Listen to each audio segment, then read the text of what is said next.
These beautiful North Korean girls, trapped inside these tempered glass cages, are nothing more than merchandise waiting to be auctioned off. Every single one of them was sent to Russia by the North Korean government. Originally, they were told they would just be working in a restaurant, but the reality was a nightmare. By day, they served food. By night, they were forced into room service at local hotels. But just as the girls began to grow numb to this life, an even darker horror emerged.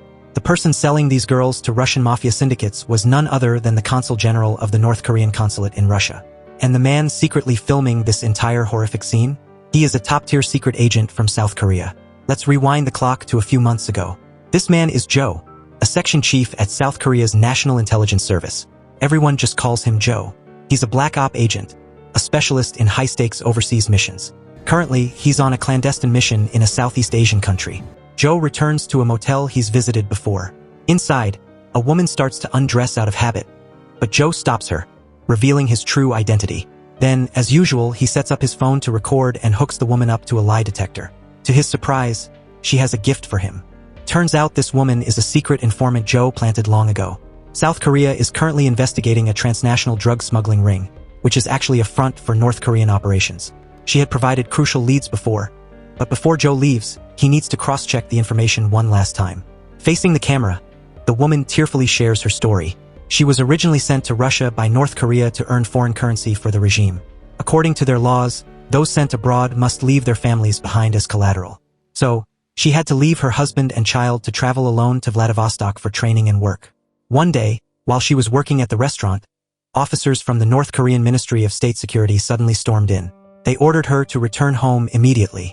But instead of taking her to the port to board a ship back to her family, they handed her over to a group of Russian men.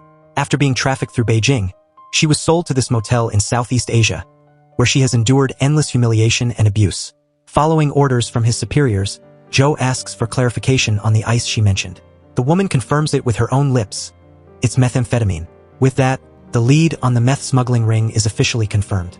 By this point, the tension of the situation causes the woman to break down in terror. She can't bear to live in this hell any longer. Sobbing, she begs the man behind the camera to take her with him, promising she'll do anything. Suddenly, her loud cries catch the manager's attention. He begins pounding violently on the door. Seeing this, Joe quickly radios his superior, asking if they can send backup to get her out. But his boss refuses.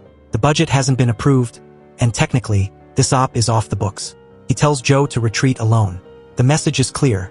They have the information they need. Whether the woman lives or dies is no longer their concern. Joe can only grit his teeth in silence. A moment later, a thug uses a spare key to burst through the locked door, barking at Joe to get out. They intend to teach a lesson to this disobedient woman. As Joe walks away, he keeps looking back. He can't stand the sight of her being pinned to the ground. Finally, his conscience snaps. He turns back and absolutely levels the thugs. The sound of the brawl quickly draws in more goons. Joe instinctively reaches for his gun, but his superior's voice crackles in his ear, warning him just in time. If he fires a weapon in a foreign country without authorization, the consequences will be catastrophic. After taking down the thugs as quickly as he could, Joe carried the woman back to a temporary safe house to treat her. Sadly, despite his absolute best efforts, the woman passed away from a forced overdose of drug, the street name for the drugs. Joe's superior told him coldly that in this industry, there is no such thing as trust. Everyone is just using each other to survive, and he told Joe that one day he'd simply get used to things like this. Joe could only meet those words with a heavy, hollow silence. A few days later, he and his team returned to South Korea to file their report. Luckily, his boss helped cover his tracks, which saved Joe from a formal reprimand by the director. After analyzing the evidence, they discovered a chilling connection. The case in Southeast Asia was linked to a drug ring operating right inside a domestic South Korean university. This meant the South Korean government now suspected that North Korea was systematically flooding their country with drugs, specifically targeting teenagers in a plot to destroy the nation's future generation. But at this point, Joe couldn't keep his mouth shut any longer. He finally spoke up, revealing his theory. These girls were being drugged and then trafficked through Russia to Europe, Southeast Asia, and even all the way to South Africa. The ground zero for almost all these victims? Vladivostok. Even more disturbing, multiple testimonies suggested that the North Korean Ministry of State Security was directly involved. Joe was convinced that the North Korean consulate in Russia was neck-deep in the scheme. As he explained this, he presented an intelligence report on the latest activities of the Russian Mafia in Vladivostok. After reviewing the files, the director noted that the relationship between Russia and North Korea had recently become incredibly close, a bond that even the United States was worried about. He realized that if they could dismantle these international criminal operations on that soil, the situation back in South Korea would become much more stable. Without hesitation, the director ordered Joe to head to Vladivostok immediately to start the operation. Not long after, Joe appeared at a North Korean-run restaurant in Vladivostok, accompanied by a foreign associate. These restaurants are notorious for being fronts to earn foreign currency for the North Korean regime. The manager sent over a girl named Sunhwa to serve them. She was the restaurant star, the one who brought in the most money. Joe played it cool, acting like a first-time customer, and asked Sunhwa for a specialty recommendation. Hearing Joe's accent, Sunhwa couldn't help but ask if he was from South Korea. Joe pushed back, asking if she intended to refuse service to a South Korean. Sunhwa's response was sharp. She said the division of their country into North and South was already a tragedy, so why should a simple meal require drawing lines in the sand? Her quick wit and intelligence deeply impressed Joe. Finally, switching to Korean, he leaned in and whispered to her. He claimed his Russian friend ran a pharmaceutical company. He told her that if she took care of his friend tonight, he would make a massive profit, and her cut would be life-changing. Sunhwa understood exactly what he was implying. However, when she followed the usual routine and went to the Russian friend's room, she was stunned to find Joe waiting there instead. Realizing she had been played, Sunhwa turned to bolt, but Joe stopped her.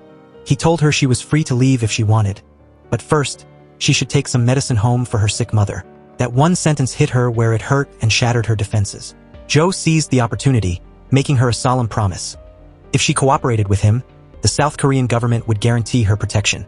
And just like that, through his relentless persistence, Joe successfully turned Sunhwa into his secret informant. For months later, at the desolate border where China, Russia, and North Korea meet, a smuggler is leading 4 North Korean girls across the line. They've been lured here with lies, and the moment they realize the men waiting for them are Russian, not Chinese, panic sets in. They realize they've been duped, but it's far too late to run. The smuggler pulls out a bag of a new kind of drug, the latest batch of high-grade drugs, and hands it over to the Russian gang. While they're busy inspecting the product, one of the girls sees an opening and bolts for her life. Without even blinking, the gang leader raises his gun and fires several rounds. She is killed instantly, her body collapsing onto the cold, white snow. To make sure no one else gets any ideas, the leader puts a bullet right through the smuggler's ear as a brutal warning. As it turns out, the North Korean consul general is the mastermind here, running a dual operation of human trafficking and drug smuggling with the Russian Mafia.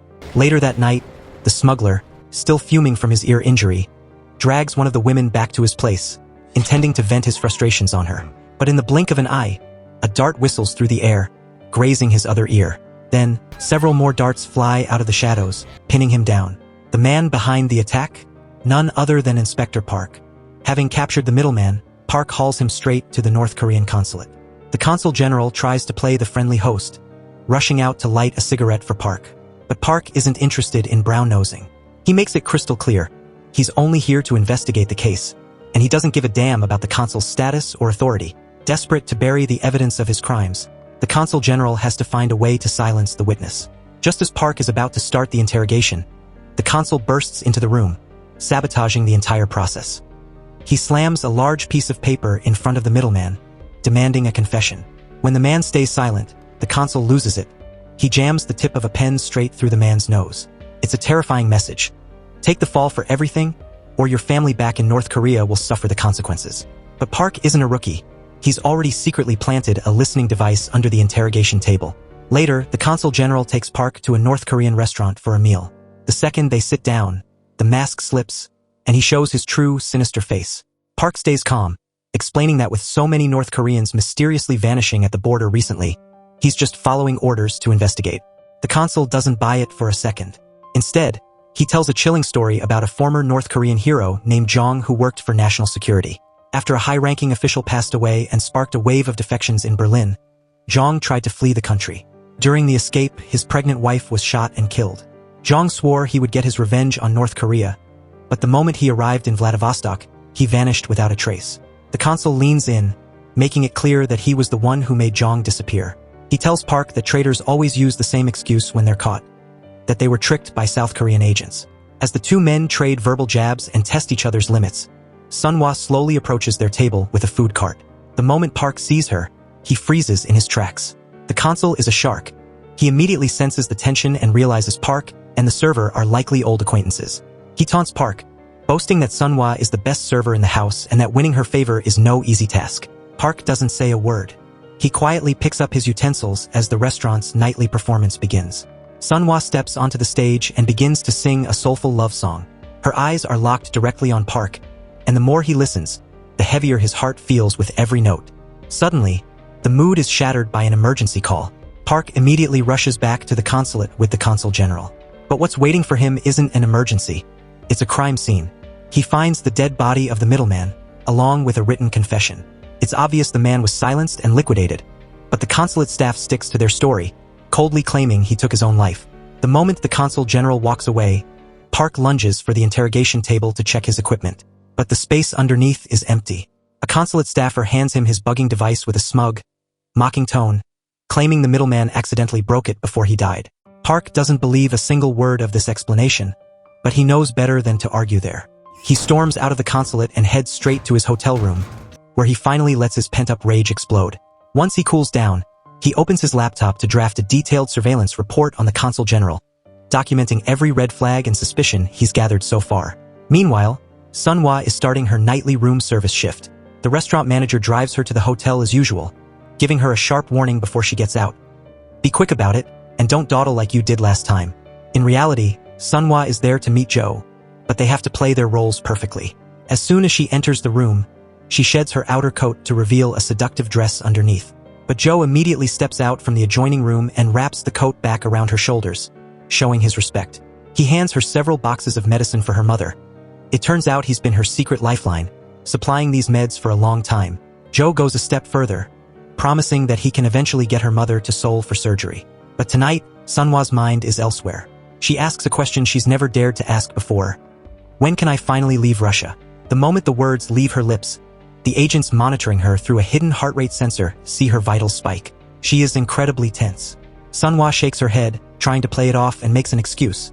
She mentions that a man who looked very familiar to her was at the restaurant today with the consul general. Not wanting to dwell on her past, she quickly changes the subject. She pulls out a bag of the new flour from her belongings.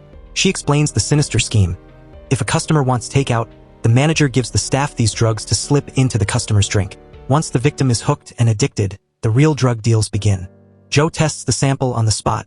It's a staggering 99% pure. He shows her a photo of the Russian Mafia kingpin to see if she recognizes him, but Sunhwa says she's never seen the man. Joe then shifts the focus to the missing person cases. Sunhwa reveals the dark truth. Several of her co-workers who caused trouble in the past were suddenly dragged away by agents from the Ministry of State Security. As far as she knows, they were shipped back to North Korea, never to be seen again. But here is the most tragic part. The families of these missing girls have no idea what happened to them. Among those who vanished was a woman Sunhwa knew well, a girl named Ryong. When Joe hears that name, his entire body goes stiff. Suddenly, the puzzle pieces click into place. The North Korean consulate isn't just into drugs. They are running a massive human trafficking operation. 2. When the clock strikes 7 p.m., the group wraps up their meeting, pretending everything is normal. Before she leaves, Joe gives Sunhwa a small gift, a pair of gloves to keep her warm. Afterward, the manager drives Sunhwa back to the staff dormitory. But the moment she steps out, Park is standing right there in front of her. The manager, knowing better than to mess with an inspector, immediately backs off and gives the two of them some space to talk. But as Park tries to show her how much he still cares, Sunhwa treats him with cold indifference. It turns out these two weren't just acquaintances. They were once engaged to be married. But one day, out of nowhere, Sunhwa ended things and vanished without a trace. Park had spent years searching for her, never imagining he'd find her like this in Russia. The second Sunhwa gets inside, she breaks down in painful, heaving sobs. But what she doesn't realize is that her secret meeting with Park was being filmed by the consul general's henchmen. When the consul sees the footage, he smells blood. He immediately orders his men to find a traitor among the many men Sunhwa interacts with. He knows that once he finds that link, he'll have Park right where he wants him. Very quickly, the consul's thugs head to the hotel to investigate. In a moment of pure tension, they walk right past Joe and his subordinate in the hallway. Surprisingly, Joe isn't worried at all. He tells his partner that the North Korean consulate is famous for micromanaging and spying on their staff abroad, so he assumes it's just business as usual. From there, Joe and his team start digging into the familiar man Sunhwa mentioned earlier. After scrubbing through surveillance footage and running him through every database they have, they find nothing. The man is a total ghost. Then, they find footage of Sunhwa and Park's private meeting. At first glance, they look like lovers. But Joe's team notices a key detail: the way Park is left standing outside in the freezing cold. To them, it doesn't look like a romance. It looks like a messy breakup. But then, Joe's subordinate makes a terrifying discovery. The surveillance shows someone else was lurking in the shadows, secretly filming Park and Sunhwa. And that someone is the same consulate staffer they saw at the hotel earlier. Joe connects the dots, and the conclusion is chilling. Sunhwa's cover is likely blown.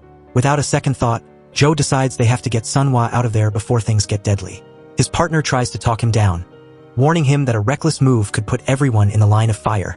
But Joe has made up his mind. The fact that he failed to save Ryong has been like a thorn in his soul all these years. He refuses to let history repeat itself with Sunhwa.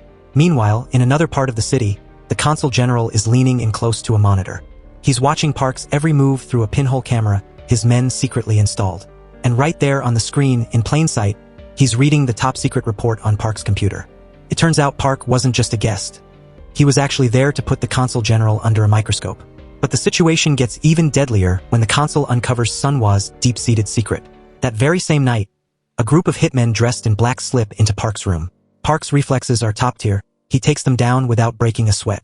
But a split second later, he feels the cold steel of a gun barrel pressed against his temple.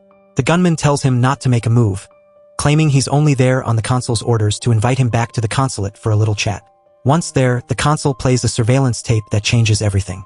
For the past few months, a Russian pharmaceutical businessman has been calling Sunhwa to the exact same room every week.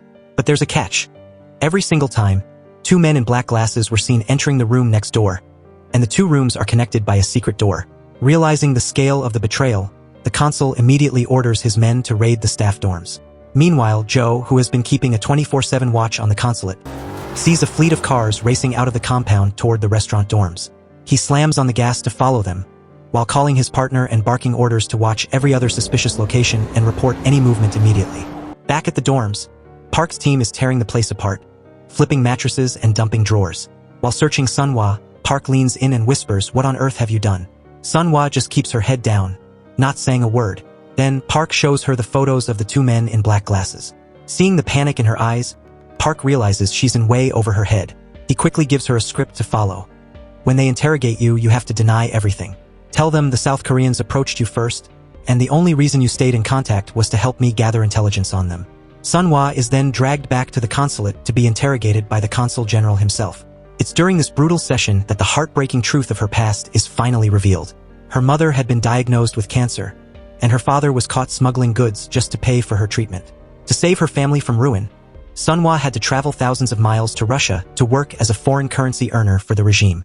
The consul forces her to write out her entire life story, from childhood until today, including every detail of her recent activities. But as soon as she finishes, he snatches the paper and demands she write the whole thing again from scratch. He knows that if she's lying, her stories won't match up. While Sunhwa is desperately trying to keep her story straight, Joe is lurking just outside the consulate walls, setting up high-tech listening devices to monitor the situation inside. After countless rewrites, Sunhwa is physically and mentally shattered. She begs the consul for a single sip of water, but he has a much more sadistic plan. He orders Park to waterboard her. Park is dying inside, but with the consul watching him like a hawk, he has no choice. He manages to whisper to her to take a deep breath before he begins the torture. But then, in a desperate Hail Mary to save her life, Park suddenly confesses to the consul. He claims the money Sunhwa received from the South Koreans was actually meant to be sent back to Pyongyang as loyalty funds. Park argued that because this was a top-secret operation, it hadn't been officially reported, meaning there was absolutely no need to deport Sunhwa back to North Korea right now. The consul general wasn't buying it. He grilled Park, demanding to know how a secret operation could possibly exist without his knowledge. It was clear as day. He was hell-bent on getting Sunhwa out of the country. As she was being dragged away, Park could only whisper a final, desperate instruction. She had to stick to the story they practiced. He promised her he would find the South Korean agent responsible, because that was her only path to survival. As the consul general moved Sunhwa, Joe, who was already lying in wait nearby, immediately began tailing them. Meanwhile, Park scrambled to do his own investigating. He tracked down an apartment complex where he suspected the South Korean agent might be hiding and headed there alone. Little did he know, the woman he loved wasn't being taken to the port to go home. She was being handed over to the Russian mob. Joe, following closely behind, managed to snap clear photos of the entire human trafficking transaction. Once the Mafia confirmed the merchandise was in good condition, the deal was done. The two groups split up, and Joe hesitated for only a second before deciding to stay on the trail of the Russian gang. Back at the apartment, Joe's subordinate was about to have a very bad day. The person who found him was Park.